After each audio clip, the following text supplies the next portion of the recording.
하나님 아버지 하나님 감사합니다. 오늘 제가 십자가 봉을 들고 이 자리에 섰습니다. 주님께서 제게 계시해 주신 그대로 더하거나 빼지 말고 주님 그대로 전할 수 있도록 인도하시고 또한 받는 우리 그리스도인들도 주님께서 말씀하신 그대로 받을 수 있도록 전하는 전하 받는 우리 그리스도인들 모두에게 주님께서 은혜를 내려 주시옵소서. 모든 말씀 우리 주 예수 그리스도 이름으로 기도드립니다. 아멘. 자, 그러면 본 말씀을 읽을 때 다 일어서 주시기 바랍니다. 본 말씀은 로마서 4장 19에서 22절입니다.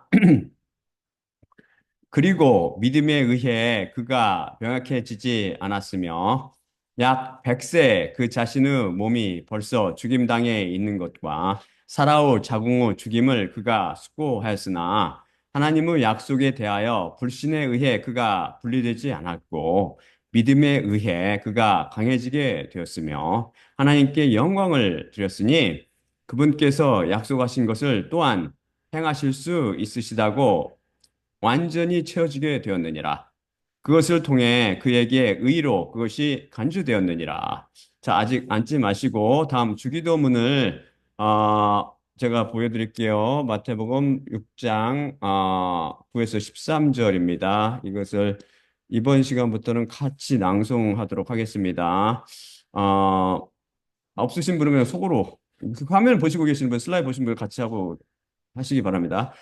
하늘들 안에 계신 우리 아버지여, 당신의 이름이 거룩히 되게 하시며, 당신의 왕국이 오게 하시고, 당신의 원함이 하늘들 안에서처럼 땅 위에서도 이루어지게 하시며, 그 피로 적절한 저희의 양식을 오늘 저희에게 주시고, 또한 저희 자신들이 저희의 채무자들을 면제해 준 것 같이 저희 채무를 면제해 주시며, 저희를 시험 안으로 끌어들이지 마시고, 오히려 그 악한 자로부터 구출하소서. 다 앉아주시기 바랍니다. 마태복음 6장 13절, 나라와 권세와 영광이 아버지께 영원히 있사옵나이다. 아멘이라고 한 것은 헬라어 초대 사본이 아닌 후대 사본에서 인위적으로 삽입된 것으로 대부분의 한글 번역본에 등장하고 또한 킹 제임스 등장하지만 킹 제임스 버전을 뺀 대부분의 영어 번역본 중에는 이것이 포함되어 있지 않습니다. 지난 시간에 말씀드렸죠. 그럼 오늘도 계속해서 기자 출신의 무신론자인 윌리엄 헨리 버가 1860년에 출판하여 현재까지 많은 자연인들에게 읽히고 있는 Self-Contradictions of the Bible, 즉 성경의 자가당착들이란 책에 게재된 144개의 문제들을 풀어가며 자연인들의 눈에 모순으로 보이고 다른 복음이 잘못 가르치고 있는 것들을 그 양의 계시를 통해 제대로 된 십자가 복음으로 선포하겠습니다. 버가 88번째 성경의 자가당착이라고 주장한 것은 예수님께서 부활하신 후 제자들에게 즉시 갈릴리로 가라고 명령하셨나요? 예루살렘에 머물러 있으라고 명령하셨나요? 에 관한 것으로 알리도 이것을 혼동했으며 제 199강에서 이에 대해 분명히 설명해 드렸습니다. 그 설교를 다시 들어보세요. 자연인이 성경 말씀을 제대로 읽고 이해하지 못하도록 성경은 그렇게 기묘하게 기록되어 있습니다. 그래서 하나님께 말씀을 받은 사도와 예언자들과 교사들이 반드시 필요한 것입니다. 버가 89번째 자가당착으로 뽑은 것은 예수님께서 부활하신 후 제자들에게 처음 나타나신 것이 예루살렘의 한 집이었나요? 갈릴리의 한 산이었나요? 하는 것으로 이것은 성경을 영차원으로 보고 시간 순서대로 보지 못하는 자연들이 겪는 다양한 혼동입니다. 이에 대해서는 제 설교 제 169강과 제 176강에서 설명해 드렸으니 그 설교를 다시 들어보세요. 버가 90번째 성경의 자가당착이라고 주장한 것은 예수님께서 올리브산에서 승천하셨나요? 베다니에서 승천하셨나요? 하는 것입니다. 제가 보여드릴게요.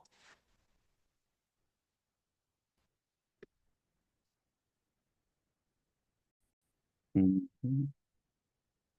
첫 번째는 예수님께서 올리브산에서 승천하셨다.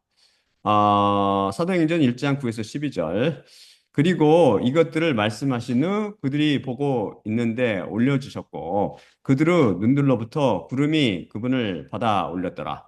그리고 그분께서 가시고 계셨으며 그들이 하늘 속으로 응시하고 있었는데 보라 두 남자들이 흰 의상들 안에서 그들에게 서 있었고 그들이 또한 말했으니 갈릴리인 남자들아 왜 너희는 서서 하늘 안으로 주시하고 있느냐 너희로부터 하늘 안으로 받아 들려주신 이 예수님께서는 너희가 본 그분께서 하늘 안으로 가시고 계시는 방식대로 오실 것이니라.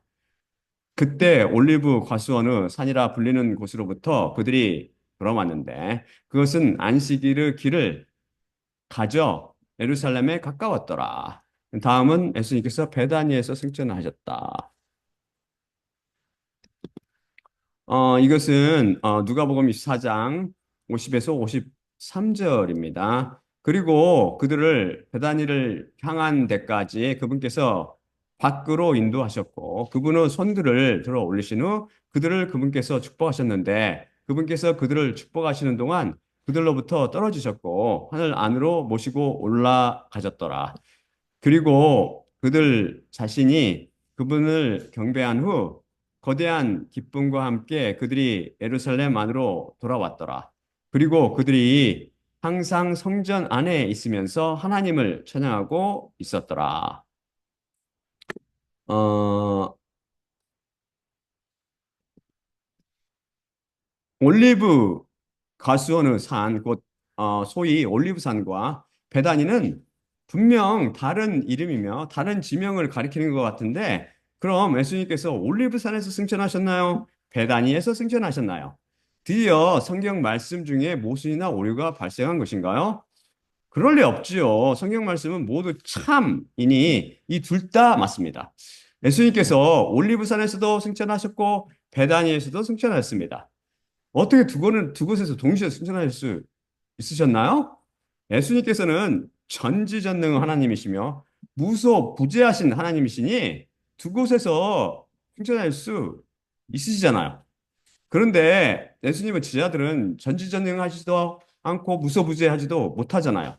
두 장소에서 동시에 존재할 수 없지 않습니까? 그들도 두 장소에 동시에 존재하고 있었습니다. 억지라고요? 버는 이 책을 출판하기 전에 사전 현지 답사를 충분히 하지 않은 것이 자명합니다. 감히 전지전능하신 하나님의 말씀을 하려면 이스라엘 정도는 다녀왔어야 했지요. 그럴 상황이 안 되면 최소한 지리 공부는 했어야 했습니다. 그럼 저는 이스라엘에 다녀왔느냐고요? 언젠가는 갈 계획은 있지만 아직은 다녀오지 못했습니다. 그럼 왜 보에게 이스라엘에 다녀오지 않았느냐고 그를 책망하느냐고요? 저는 성경 말씀을 절대 진리로 믿기 때문에 그럴 필요가 없습니다. 또한 인터넷 도움으로 이스라엘 원격으로 다녀올 수 있습니다.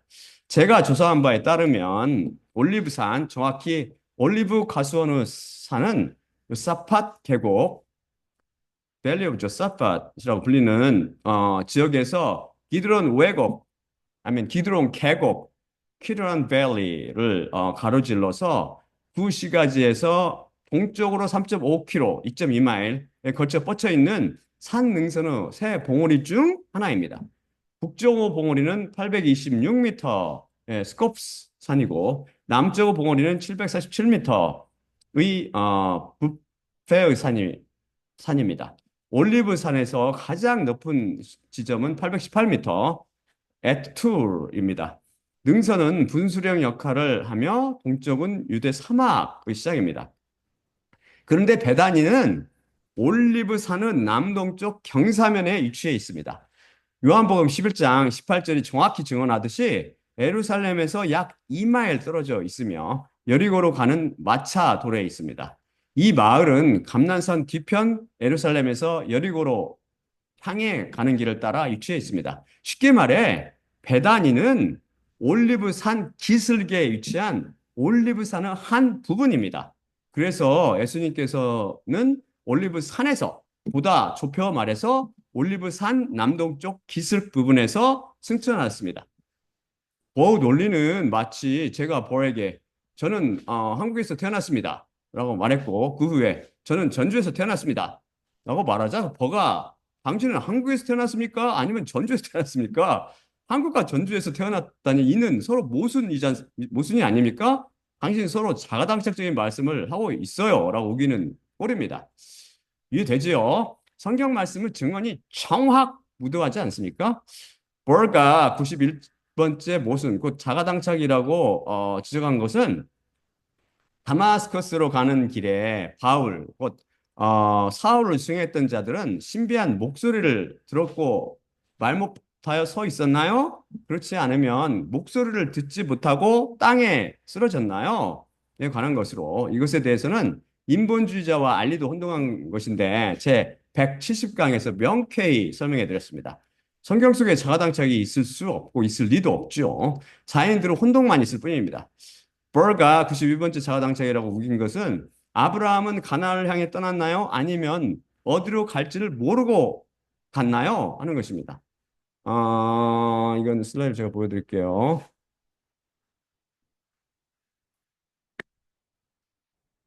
안 다룬 거는 보여드리고 이미 다른 거는 볼 필요가 없죠.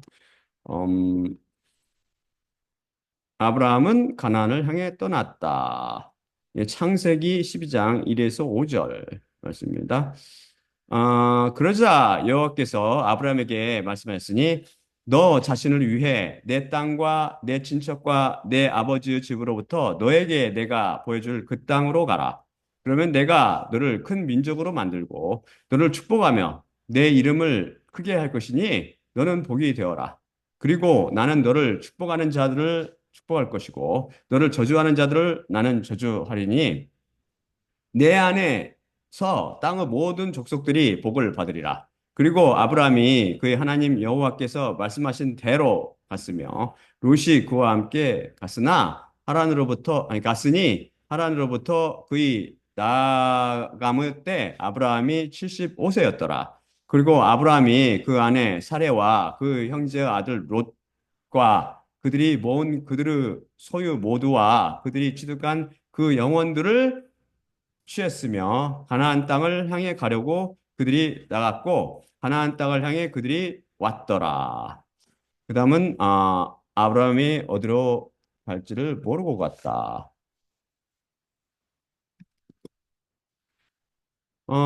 이것은 히브리서 11장 8절입니다.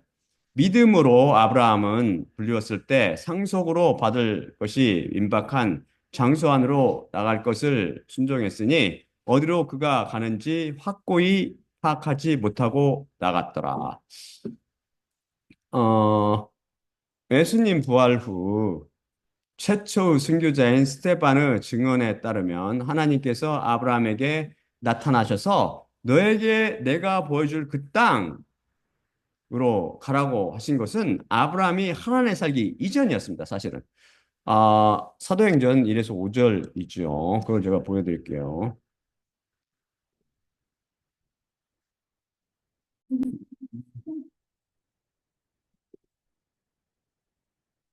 그리고 그 대제사장이 말했으니 이것들이 이러한 상황이 있어? 그러자 그가 확언했으니 남자 형제들과 아버지들아 들으소서 영광의 하나님께서 그가 하란 안에 거주하기 전 메소포타미아 안에 있는 우리의 아버지 아브라함에게 나타나셨고 그를 향해 말씀하셨으니 내 땅과 내 친척 밖으로 나가라.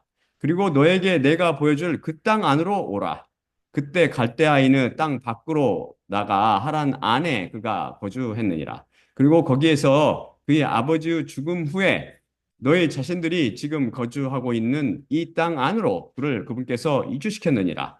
그리고 그 안에서 그에게 한 발 걸음의 땅조차 상속을 그분께서 주시지 않으셨고 그에게 아이가 있지 않을 때 그것을 그에게 또한 그 뒤에 올 그 씨에게 소유로 주실 것을 약속하셨느니라. 어, 아브라함이 하란에 살기 전 메소포타미아의 갈대아인의 땅에 거주할 때 하나님께서 아브라함에게 나타나셔서 너에게 내가 보여줄 그 땅으로 가라고 하십니다. 이때 보여주다라고 제가 번역한 동사는 네이크님이 의 미래형인데 헬라어. 이 단어는 to exhibit something that can be apprehended by one or more of the senses. 즉 하나 이상의 감각으로 이해할 수 있는 무언가를 전시하다로 간략히 show, 곧 보여주다, make known, 즉 알려주다라는 뜻입니다. exhibit, 명사 exhibition은 전시회나 박람회로 뭔가를 잔뜩 전시해서 보여주는 그런 모임 아닙니까? 구체적으로 시각이라는 감각을 씁니다. 마귀가 지극히 높은 산으로 예수님을 모시고 가서 그분께 세상의 모든 왕국들과 그것들의 영광을 보여줬는데 바로 이때 이 단어가 쓰였습니다. 그리고 천사가 사도 요한을 데리고 가서 장차 세상 끝에 일어날 일들과 새하늘과 새 땅 및 새 예루살렘 성 등을 보여줬는데 이때 동일한 단어가 쓰였습니다.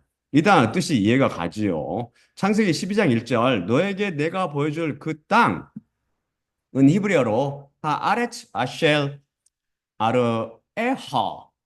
아르에하인데 여기서 보여주다라는 히브리어는 라아. 근데 이것도 헬라어 네이크니미처럼 구체적으로 시각을 써서 시각이라는 감각을 써서 보는 것을 의미합니다. 이런 식으로 하나님께서 아브라함이 갈대아 있는 땅, 곧 메소포타미아에 살 때 나타나셔서 그 갈 땅을 보여주셨습니다. 시각을 통해 볼 수 있도록 구체적으로 보여주신 것이죠. 그 땅이 어떤 땅이었을까요? 바로 가나안 땅이었습니다. 그래서 아브라함은 고향 땅과 친척을 떠나 가나안 땅으로 출발했지만 도중에 하란이란 곳에 머물러 살게 됩니다. 그리고 그의 아버지 데라가 죽자 비로소 가나안 땅을 향해 떠나죠. 그럼 아브라함이 가나안 땅을 향해 갔다는 창세기와 스데반 증언이 히브리서 11장 8절 믿음으로 아브라함은 불렸을 때 상속으로 받을 것이 임박한 장소 안으로 나갈 것을 순종했으니 어디로 그가 갔는지 확고히 파악하지 못하고 그가 나갔더라 라는 말씀과 서로 모순이 되나요? 당연히 그럴 리 없지요. 벌가 이것을 모순이라고 본 것은 그가 하나님과의 일대일의 인격적 관계로 맺어져 있지 않고 그분과의 관계를 바탕으로 믿음과 지식이 전혀 형성되지 않았기 때문입니다. 하나님께서는 분명히 아브라함에게 가나안 땅을 보여주셨습니다. 하지만 가나안 땅 안의 어느 한 곳을 특정한 곳을 지정하여 보여주시지 않으셨습니다. 그래서 아브라함은 가나안 땅에 도착했지만 어디로 그가 가는지 확고히 파악하지 못하고 하나님께서 인도하시는 대로 그저 졸졸 따라다니며 떠돌이 유목민 생활을 했던 것이지요. 그 일생의 유목민 생활이에요, 사실상. 우리는 이렇듯 믿음의 아버지 아브라함처럼 하나님께서 인도하시는 대로 그분께 맡기고 졸졸 따라가기만 하면 됩니다. 이것이 믿음 생활이라고 했지요. 제가 한국 땅에서 서울의 한 병원의 건강센터 소장직을 맡아서 일하고 있을 때 하나님께서 저에게 나타나셔서 미국 땅을 가리키고 계셨습니다. 제가 미적대며 망설이고 있자 갑자기 숨쉴 겨를조차 허락지 않으시고 저를 아예 미국 땅으로 쫓아버리셨습니다. 제가 어디로 가는지 확고히 파악하지 못하고 한국 땅을 떠난 것이죠. 그 이유는 하나님의 인도로 매사추세츠 땅을 밟게 되었고 이 땅 안을 옮겨 다니다 지금은 보스턴 근처에 장막을 짓고 거주하고 있습니다. 조만간 퇴직할 예정인데 그 후 매사추세츠를 떠날지 남아있을지 모르나 하나님께서 아실 것입니다. 우리의 삶은 이렇듯 맡기는 삶이기 때문입니다. 그런데 우리 안에서 선한 뜻을 위해 원함뿐 아니라 활동함도 산출하시는 분은 하나님이시므로 그분께 제 속에서 어디로 갈지 원함을 주시고 그것을 성령님의 능력으로 추진하시며 이루어 가실 것입니다. 벌의 93번째 성경의 자가당착은 아브라함이 아들이 둘이 있었나요? 하나밖에 없었나요? 하는 것입니다. 이거 제가 보여드릴게요. 여러분, 아브라함의 아들이 몇이나 되는지 아세요, 혹시? 자, 아브라함은 아들이 둘이 있었다. 여- 어,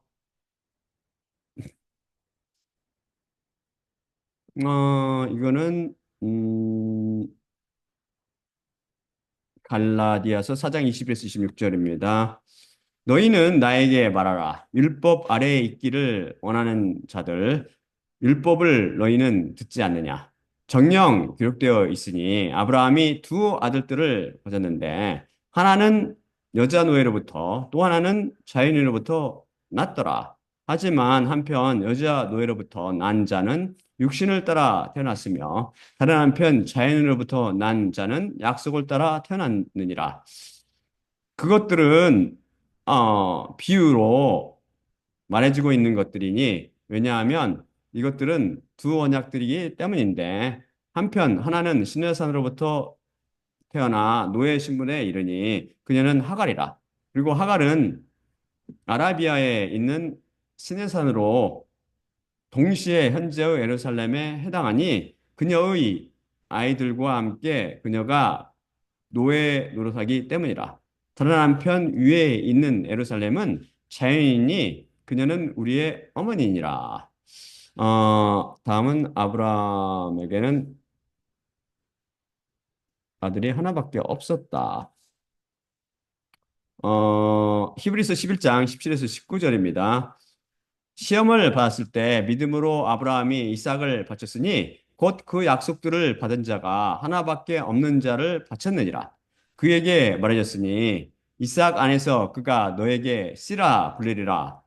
하나님께서 이삭을 실로 죽은 아들로부터 일으키실 수 있다고 그가 간주했으니 그런 까닭에 비유로 그가 그를 배받았느니라. 어, 영적으로 볼 때, 음, 그는 오직 하나의 아들인 이삭, 그 외아들을 가지고 있었습니다. 하나님 보시기에 아브라함에게 태어났다고 다 그 자녀로 간주되지 않기 때문이지요. 산자의 하나님이신 여호와 예수 그리스도께서는 오직 산자만을 그 자녀로 취급하십니다.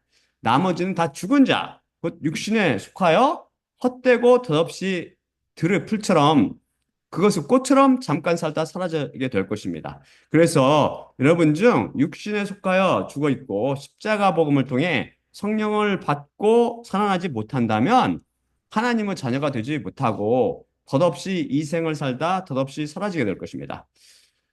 제가 다음 슬라이드 보여드릴게요. 로마서 9장 위에서 줄입니다.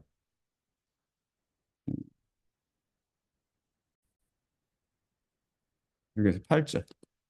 음, 그러나 하나님의 말씀이 폐하여진 것 같지 않도다. 왜냐하면 이스라엘에서 난 모든 자들, 이들이 다 이스라엘이 아니고 아브라함의 씨라고 다 그 자녀가 아니며 이스라엘부터 난 자만이 내 씨라 불리리라 하셨기 때문이니 즉 육신의 아들, 육신의 자녀들, 이들이 하나님의 자녀가 아니요 오직 약속의 자녀가 씨로 여겨지느니라. 이해되죠? 확실히.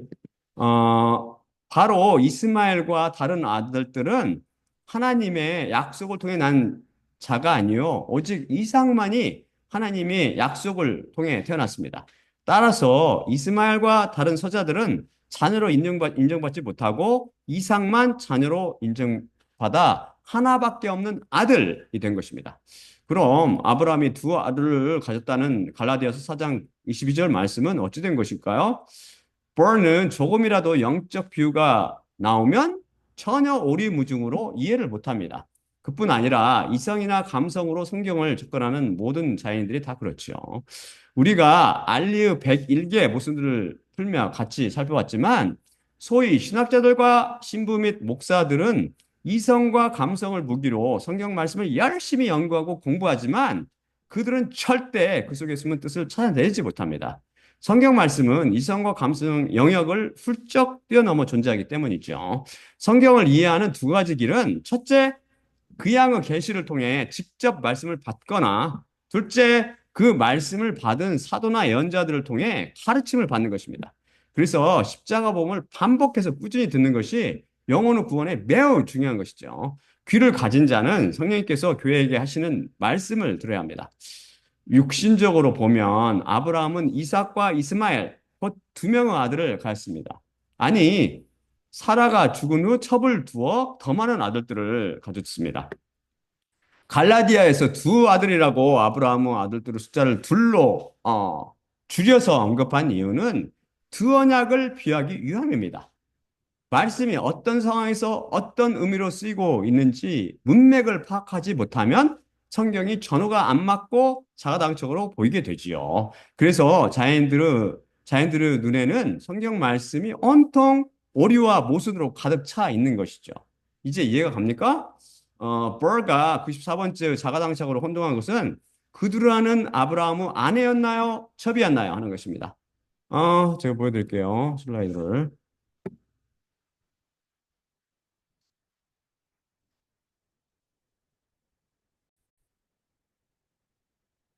그두라는 아브라함의 아내였다.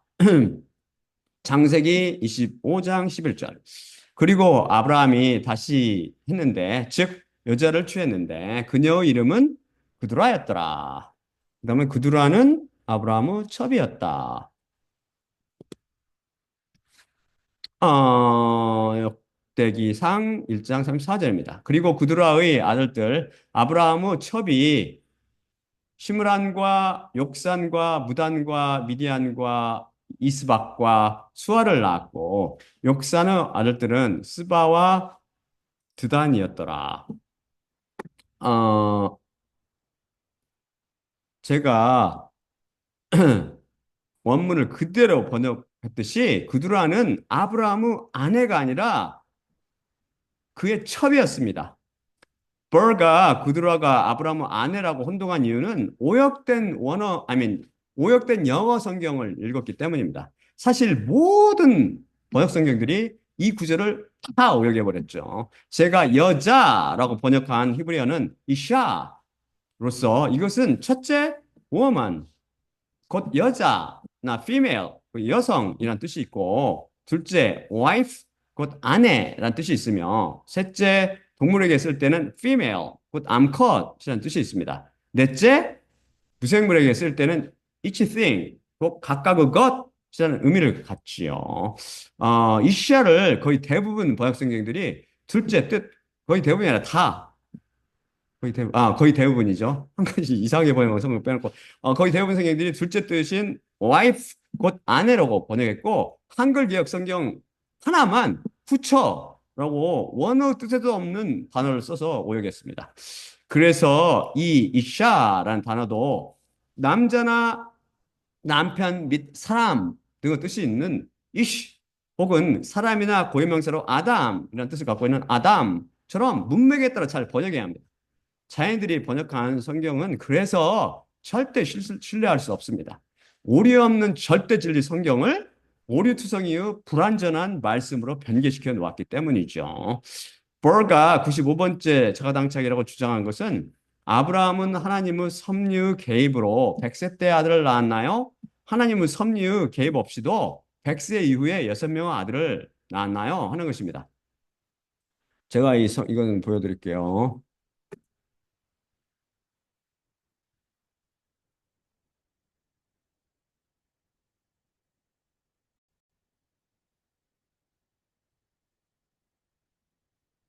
음, 아브라함이 하나님의 섭리의 개입으로 100세 때 아들을 낳았다. 창세기 21장 2절. 그리고 사라가 임신했고 그의 노년에 하나님께서 그에게 말씀하셨던 정해진 때 아브라함에게 아들을 낳았더라. 그리고 로마서 4장 19에서 22절 말씀이죠. 그리고 믿음에 의해 그가 병약해지지 않았으며 약 100세에 그 자신의 몸이 벌써 죽임당해 있는 것과 사라의 자궁의 죽임을 그가 숙고하였으나 하나님의 약속에 대하여 불신에 의해 그가 분리되지 않았고 믿음에 의해 그가 강해지게 되었으며 하나님께 영광을 돌렸으니 그분께서 약속하신 것을 또한 행하실 수 있으시다고 완전히 채워지게 되었느니라. 그것을 통해 그에게 의로 그것이 간주되었느니라. 아브라함이 하나님의 섭리의 계획 없이도 100세 이후에 6명의 아들을 낳았다. 이 슬라이드죠. 창세기 25장 1에서 2절입니다. 그리고 아브라함이 다시 했는데, 즉 여자를 취했는데 그녀의 이름은 그두라였더라. 그리고 그에게 시므란과 욕산과 무단과 미디안과 이스박과 수아를 그녀가 낳았더라. 어, 위로부터 난 그리스도인들은 때로 아직 위로부터 나지 못한 자인들의 말을 이해하지 못할 때가 있습니다. 육신의 사고방식에서 영의 사고방식으로 사고방식이 사고방식 자체가 바뀌기 때문이죠. 여의 경우는 부지기 수입니다. 즉 십자가 복음을 대부분의 사람들이 제대로 이해하지 못하고 있으니까요. 육신의 사고방식으로 영의 사고방식을 이해하지 못합니다. 오직 여러분의 마음밭에 뿌려진 피에 담가져 있는 말씀이 육신의 사고방식을 깨뜨려 줄 것입니다. 아무튼 저는 이 질문을 보고 1, 2분 동안 그 질문의 진위를 파악하느라 고심했습니다. 제가 이해한 그의 질문은 아브라함 그 100세가 다 된 나이로 노쇠해서 아이를 생산할 능력이 없었는데 하나님께서 개입하셔서 그분의 섭리로 100세 간신히 아이를 낳았다. 그런데 왜 100세의 늙은 나이에 하나님의 도움을 받아 겨우 한 아이를 낳았는데 어떻게 더 늙은 나이에 첩을 두며 하나님의 도움 없이 자녀를 여섯이나 낳을 수 있었느냐라는 것입니다. 사라는 127세를 살고 죽었습니다. 그러니 당시 아브라함의 나이는 137세였을 것입니다. 그가 그녀보다 10살 위이기 때문이죠. 제가 의사라서 의학 용어를 써서 표현할게요. 아브라함이 99세에 남성 호르몬인 테스토스테론의 감소와 발기부전 및 정액과 정제 감소 등 여자를 수태시킬 능력 등이 없는 상태여서 하나님의 섭리로 겨우 아들을 얻었는데 어찌 137세 이후에 다시 첩을 얻어 아들을 여섯이나 낳을 수 있었느냐는 것입니다. 여러분 여러분도 그렇게 이해했나요? 어떻게 아니 이렇게 그가 오해한 이유는 방금 읽은 하나님의 말씀, 곧 로마서 4장 19에서 20절도 믿음의 능력도 전혀 몰랐기 때문입니다. 제가 로마서 4장 19에서 22절을 다시 보여드리겠습니다. 이건 중요한 구절이거든요, 사실. 무지무지 중요한 구절. 제가 번역하면서 음, 이게 여러분이 갖고 있는 성경 번역이 틀리기 때문에 좀 약간 낯설게 느낄지도 모릅니다. 축자적으로 그대로 번역한 거. 성령님의 계시를 받았어요. 조명 아래서. 그리고 그 믿음에 의해 그가 방학해지지 않았으며 약 100세에 그 자신의 몸이 벌써 죽임당해 있는 것과 사라의 자궁의 죽임을 그가 숙고하였으나 하나님의 약속에 대하여 불신에 의해 그가 분리되지 않았고 믿음에 의해 그가 강해지게 되었으며 하나님께 영광을 드렸으니 그분께서 약속하신 것을 또한 행하실 수 있으시다고 완전히 채워지게 되었느니라. 그것을 통해 그에게 의로 그것이 간주되었느니라. 먼저 사장 19절의 서두 그리고 믿음에 의해 그가 병약해지지 않았으며를 모든 번역 성경들이 하나같이 오역했습니다. 그 이유는 믿음이 무엇인지 전혀 모르기 때문입니다. 그들은 저처럼 믿음에 의해 그가 병약해지지 않았으며가 아니라 킹제임스 버전처럼 being not weak in faith, 즉 믿음에 있어 약하지 않고 혹은 믿음이 약해지지 않고 나 이와 비슷하게 번역했습니다. 이렇게 번역한 이유는 셋 중 하나일 것입니다. 헬라어 문법 실력이 부족해서 병약해지다라는 뜻의 헬라어 부정과거 분사 아스테네사스의 주어가 무엇인지 몰랐거나 둘째, 그것을 꼼꼼히 따져보지 않았거나 셋째, 이 분사의 주어가 무엇인지 알았으나 즉 무엇이 이 분사의 행동을 하고 있는지 알았으나 믿음이 무엇인지 몰라서 이성과 감성을 동원하여 얘라 말이 되게 뜯어 고치자라며 변개시켰거나입니다. 제가 누누이 말씀드렸듯이 안타깝게도 자연인들은 이런 식으로 가장 중요한 부분에서 반드시 오역을 범합니다. 하나님을 전혀 모르기 때문이죠. 이성과 감성으로 그분을 알 수 있습니까? 믿음을 그런 식으로 이해할 수 있냐고요. 그들은 그렇다고 믿습니다. 믿음과 이성으로 성경을 읽을 수 있대요. 그래서 약해지다, 곧 아스테네사스는 남성 주격입니다. 그런데 믿음, 즉 피스티스는 여성 명사로서 여기서 역격으로 쓰이고 있습니다. 즉, 믿음이란 단어가 약해지다란 단어의 주어가 절대 아니라는 말씀입니다. 달리 말해, 약해지는 것이 믿음이 아니고 다른 것이라는 말씀이지요. 그럼 다른 것, 즉 약해지다의 주어는 무엇입니까? 남성 명사를 찾아봐야겠죠. 그것이 무엇입니까? 그것은 바로 아브라함입니다. 그래서 제가 이 뜻을 분명히 하게 하려고 숨겨져 있는 주어를 그가라고 괄호를 쳐서 뜻을 분명히 번역해 드렸습니다. 다음 20절에 믿음에 의해 그가 강해지게 되었으며 또 마찬가지로 모든 번역 성경들이 강해지는 것을 주어를 믿음으로 잘못 번역했는데 ASB와 The Emphasized Bible, CJB만 근접하게 번역하게 하려 했으나 축자적 번역을 하지 못했습니다. 이것을 주어도 아브라함입니다. 이것은 문법적으로는 구분이 안 되지만 문맥을 통해 그리고 믿음이 무엇인지를 아는 그리스도인들은 어렵지 않게 분별해낼 수 있습니다. 이들이 이런 오역을 한 이유는 믿음이 무엇인지를 몰랐기 때문입니다. 즉, 믿음이 실체로 존재하는 것이며 그 실체가 바로 예수 그리스도 피에 담가져 있는 말씀이며 죄사시처럼 살아서 하나님과 관계와 그분에 대한 지식 및 그분의 말씀을 통해 자란다는 진리를 몰랐기 때문입니다. 여기서 믿음은 하나님의 말씀을 통해 아브라함의 마음밭에 씨로 뿌려져 겨자씨처럼 자라기 시작했습니다. 그것은 개념이나 상상이나 확신이 아니라 피에 담가져 있는 말씀이라는 실체로, 즉 참으로 존재하는 물체로 뿌려진 것이죠. 그리고 믿음이 아브라함 속에 실체로 존재하며 하나님과 관계와 그분에 대한 지식 및 그분의 말씀을 통해 커갔습니다. 그리고 마침내 충분히 자라서 아브라함을 하나님께 맡기도록, 즉 그분의 말씀을 온전히 신뢰하도록 만들어 주었습니다. 이렇게 겨자씨처럼 성장한 믿음은 그의 나이 99세 때 그에게 아들을 주시겠다고 약속한 말씀을 믿고 맡기게 만들어 주었습니다.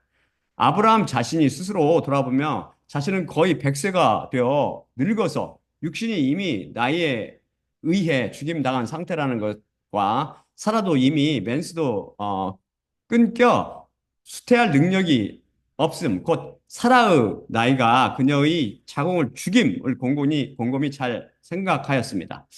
하지만 이때 그 안에 뿌려진 100세 때 아들을 주겠다라는 말씀, 하나님의 그 말씀, 그 피에 담가져 있는 말씀, 달리 말해서 실제로 존재하는 그 말씀이 믿음으로 활동하기 시작했습니다. 그의 믿음이 그 육신을 병약해지지 않게 만들어 주었습니다. 이것이 바로 믿음의 능력입니다. 그가 스스로 믿음을 키운 것이 아니라 반대로 믿음이 그를 강하게 만들어 준 것이죠. 그의 믿음은 그를 99세 노인에서 더 젊은 나이로 만들어 줬습니다. 믿음이라는 실체가 그 육신 안에서 기적을 일으켜서 그를 젊고 건강하게 만들어 준 것입니다. 그래서 믿음은 반드시 행위를 동반하며 또한 능력을 동반하는 것이죠. 태양의 빛이 밝음을 주고 피조물의 세계에 에너지를 제공하여 변화를 가져오며 열매를 맺게 하는 것과 같이 믿음도 행위를 가져다주고 육신을 변화시키며 더 젊게 만듦으로 아들을 낳게 하는 능력을 가져다 준 것입니다. 아브라함 안에는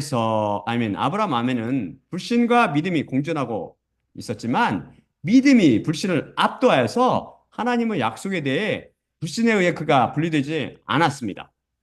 즉 마음이 분리되어서 믿음과 불신이 오락가락하며 그분의 말씀을 신뢰하다 의심하다 하며 두 마음을 품지 않았다는 의미입니다. 오히려 믿음에 의해 그가 강해지게 되었으며 하나님께 영광을 돌렸습니다.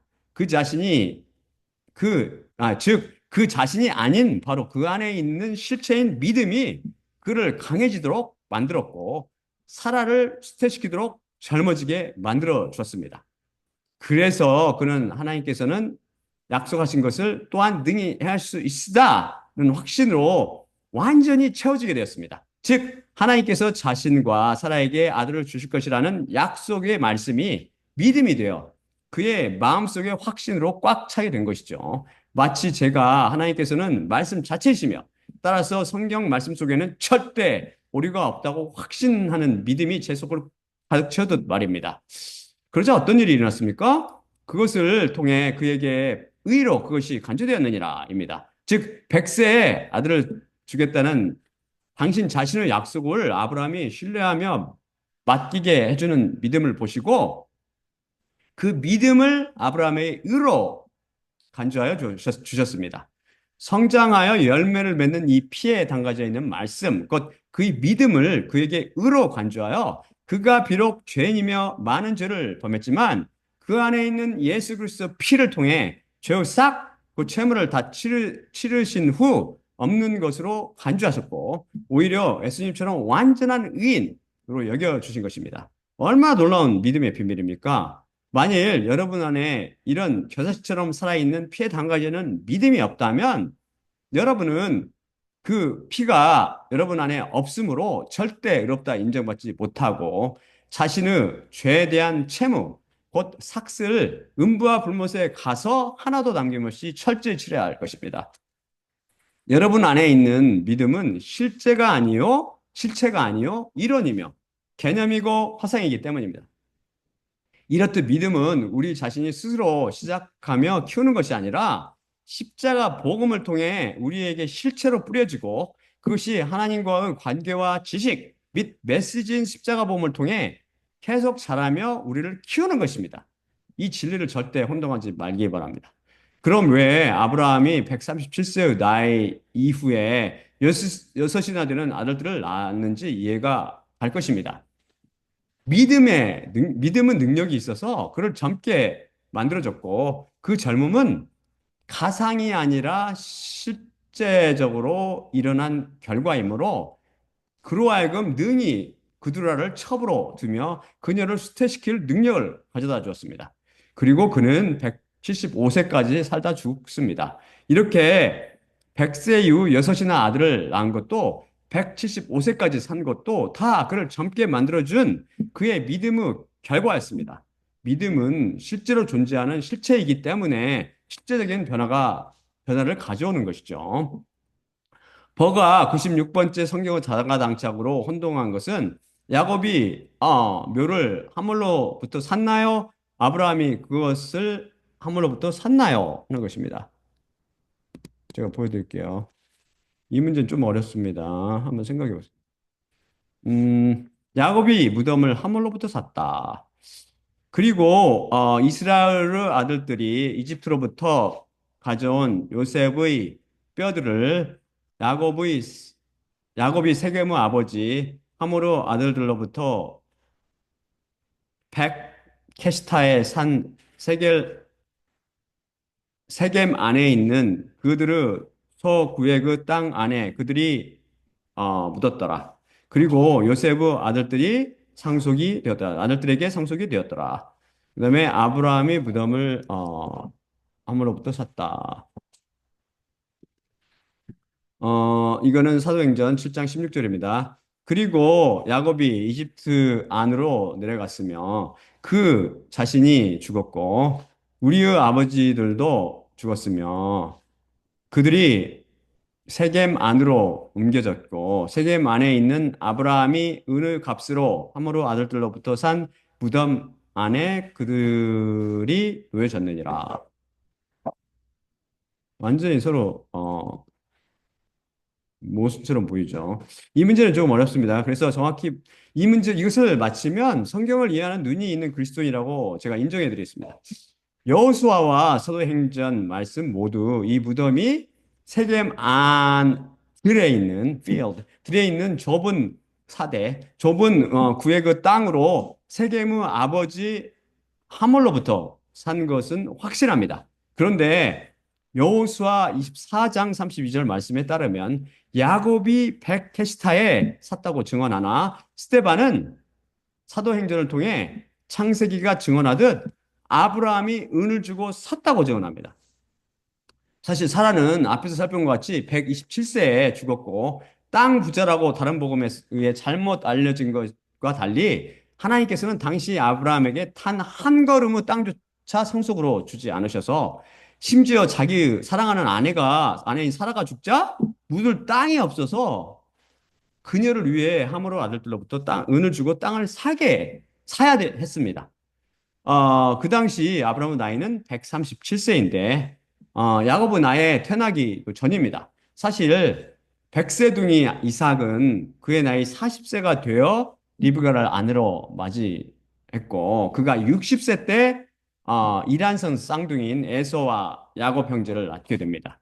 그래서 아브라함이 사라를 위해 무덤을 사서 그것이 결국 아브라함 집안의 가족 묘지로 쓰이게 되었는데 사라가 죽을 때 분명 야곱은 태어나지도 않았습니다. 아예 태어나지도 않았죠. 드디어 성경 말씀에 자가당착 오류가 발생한 것입니까?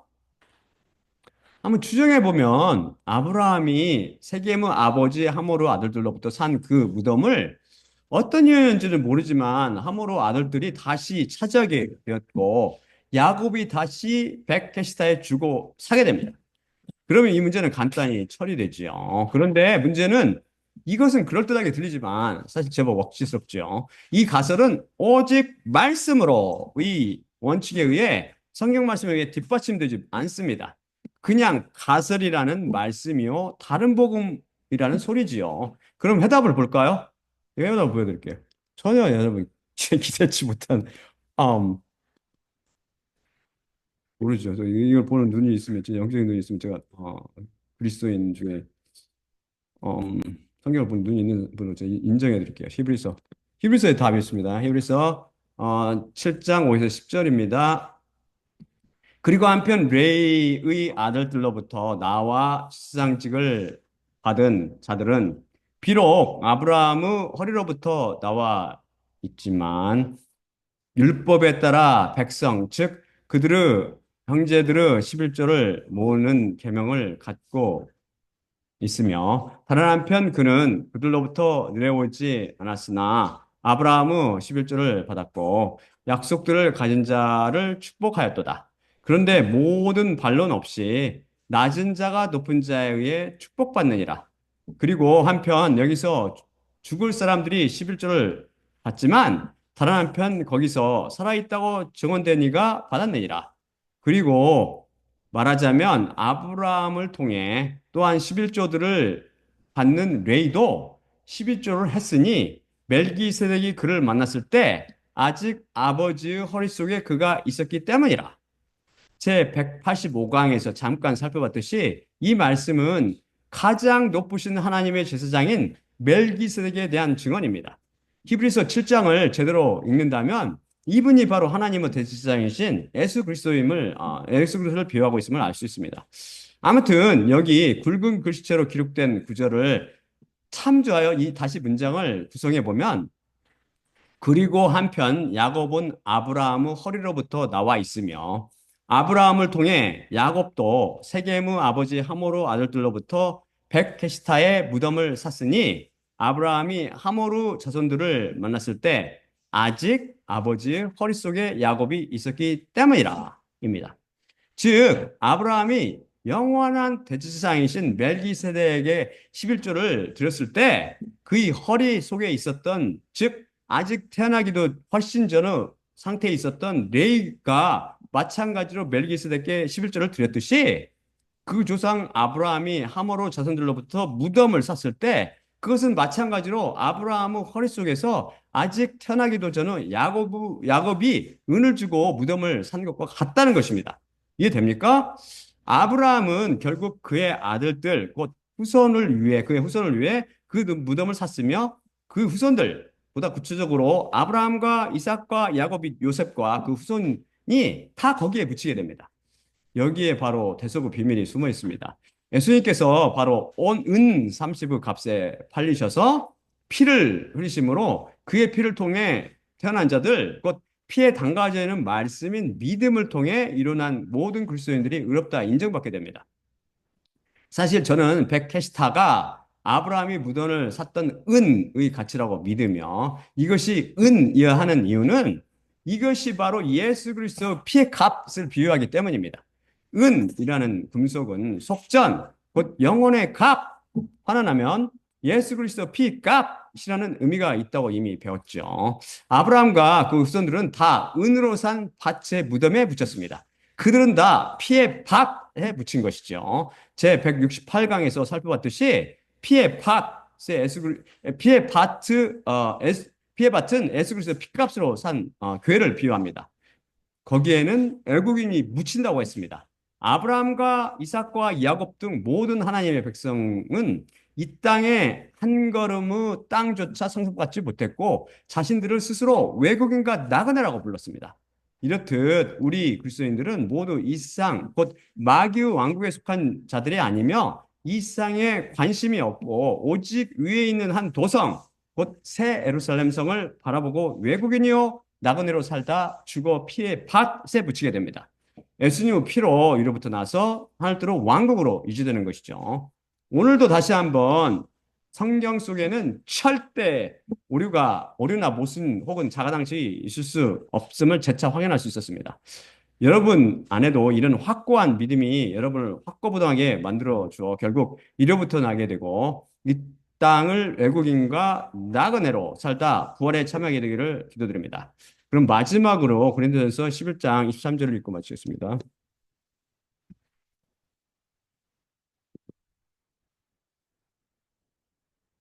내 자신이 확실히 주님께로부터 받았고 그것을 또한 너희에게 내가 넘겨주었으니 주 예수님께서 넘겨주시던 밤에 떡을 취하셨고 감사드리신 후 쪼개셨으며 말씀하였으되 이것은 너희를 위한 내 몸이니 나를 기억하기 위해 이것을 너희는 행하라. 마찬가지로 또한 저녁 만찬을 잡수신 후 잔을 취하셨고 이르시되 이 잔은 내 피 안에 있는 새 언약이니 너희가 마실 때마다 나를 기억하기 위해 이것을 너희는 행하라. 확실히 이 떡을 너희가 먹을 때마다 또한 그 잔을 너희가 마실 때마다 주님의 죽으심을 그분께서 오실 때까지 너희가 선포하느니라. 예수님의 몸과 피로 상징되는 떡을 떼며 잔을 마실 때마다 십자가를 통해 우리의 믿음을 키워주시고 계시는 예수님만 바라봅시다. 또한 나를 기억하기 위해 떡을 떼며 잔을 마시라고 말씀하신 예수님의 명령에 순종할 때마다 주님의 죽으심을 그분께서 오실 때까지 선포한다는 말씀을 마음에 새기고 십자가 복음만 들으며 마귀의 유혹을 이겨내며 살기 바랍니다. 자, 그러면 제가 기도하고 마칠게요. 사랑의 아버지 하나님 감사합니다. 오늘도 말씀 주시면 감사드리고 주님께서 말씀하셨듯이 우리는 오직 믿음을 통해서 우리가 믿음을 키우는 것이 아니라 믿음이 우리를 키운다는 그 진리를 우리가 배웠습니다. 주님의 믿음은 주님께서 십자가 복음을 통해서 주님의 말씀을 통해서 우리 마음밭에 뿌려지고 그것이 주님과의 관계와 주님에 대한 지식과 주님에 대한 그 말씀을 읽음으로 십자가 복음 메시지를 통해서 성장함을 배웠습니다. 우리가 십자가 복음을 가까이 함으로 십자가 복음을 항상 들음으로 그 믿음이 성장하게 하시고 결국 아브라함처럼 열매 맺는 믿음으로 결국 위로부터 나서 의롭다 인정받을 수 있도록 주님께서 우리 그리스도인들 곧 하나님의 백성에게 은혜를 내려주시옵소서. 모든 말씀 우리 주 예수 그리스도 이름으로 기도드립니다. 아멘. 자, 그러면 제가 끝내도록 할게요.